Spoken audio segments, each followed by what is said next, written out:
Why did Japan attack Pearl Harbor? A question that has baffled many through the decades.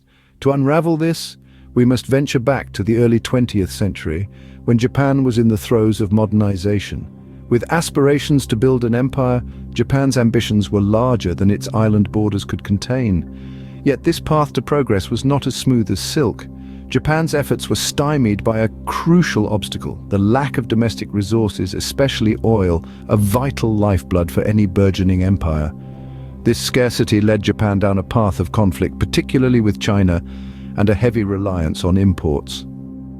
The United States, rich and generous, became Japan's primary supplier, providing the fuel for its dreams of empire. However, as Japan expanded its footprint into French Indochina, the United States perceived a rising threat. The response was swift and decisive, an embargo that cut off Japan's access to these vital supplies. This action set the stage for what was to come. With the United States obstructing its access to essential resources, Japan was cornered. The land of the rising sun found itself in dire straits, its modernization efforts hampered by a lack of domestic resources.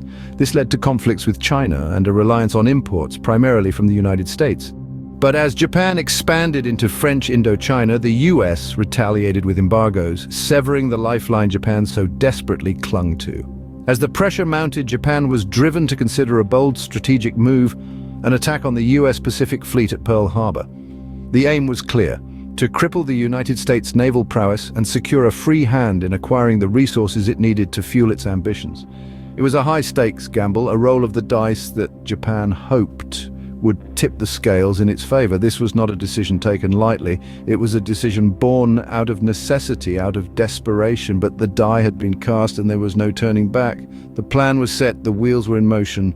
An attack on Pearl Harbor was imminent. December 7th, 1941, a date which will live in infamy, as the then US President Franklin D. Roosevelt put it. The attack on Pearl Harbor was nothing short of devastating. The morning air was filled with the roar of Japanese aircraft, the blasts of bombs, and the cries of the wounded. In a matter of hours, the US Pacific Fleet was in ruins, and thousands of lives were lost. Yet in the grand scheme of things, this act of aggression was a miscalculation on Japan's part.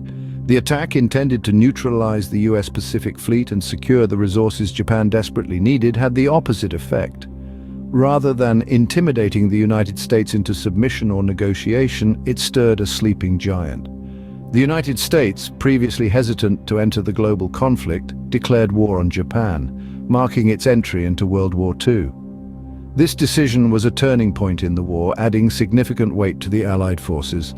Japan had hoped to expand its empire unchallenged, but instead it set in motion the events that would lead to its ultimate defeat. The attack on Pearl Harbor, a strategic necessity for Japan, ended up being a catalyst for its downfall. So why did Japan attack Pearl Harbor? Let's recap. Japan's ambition to build an empire was thwarted by a lack of natural resources, particularly oil. This scarcity led to conflicts with China and a heavy reliance on imports, primarily from the United States. When the US imposed embargoes in response to Japan's expansion into French Indochina, Japan was left with a dwindling supply of vital resources. It saw attacking Pearl Harbor as a strategic move to secure these resources, but this attack proved a strategic miscalculation, drawing the US into World War II and ultimately sealing Japan's fate.